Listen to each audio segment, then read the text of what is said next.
നീ എവിടെ പോയി കിടക്കാണ് പകല് മുഴുവൻ? ഒരു നേരത്തെ ഓൺലൈനിൽ കാണാനില്ലല്ലോ. ഏട്ടനെ അറിയാവുന്നതല്ലേ, എനിക്കിവിടെ അങ്ങനെ ഫ്രീഡം ഒന്നും കിട്ടാറില്ല സംസാരിക്കാനായിട്ട്. ഇപ്പൊ തന്നെ ഞാൻ ആരും കാണാണ്ട സംസാരിക്കണേ.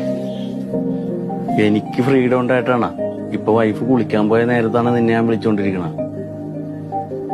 കേക്കോ സംസാരിക്കണത്? ഇല്ല, അതൊരു 1-2 മണിക്കൂർ എടുക്കും. വെറുതെ തേച്ചൊരച്ച് കുളിക്കാന്നേ ഉള്ളു, കാര്യമൊന്നുമില്ല. നിന്നെ കിട്ടിയ പിന്നെയാണ് അവളേക്ക് എടുത്ത് കിണറ്റിലിടാൻ എനിക്ക് തോന്നണത്. ദമയോ, ഞാനൊരു കാര്യം പറയട്ടെ? ഭയങ്കര ഗ്ലാമറാണ് ട്ടോ താൻ. ഞാൻ അത്ര ഗ്ലാമറൊന്നുമല്ല. എനിക്കിപ്പോ നീ വന്നേ പിന്നെ നിന്നെ കണ്ടോണ്ടേ ഇരിക്കണം, സംസാരിച്ചോണ്ടേ ഇരിക്കണം. ബാക്കി എല്ലാവരോടും എനിക്ക് ദേഷ്യമാണെന്ന്. ഈ ലോകത്ത് എന്ത് നടക്കണ്ടെന്ന് പോലും എനിക്കറിയാൻ പാടില്ല സത്യത്തില്. ഞാൻ എന്റെ ഭാര്യനോട് മുണ്ടിയിട്ട് എത്ര ദിവസമായി നിന്നെ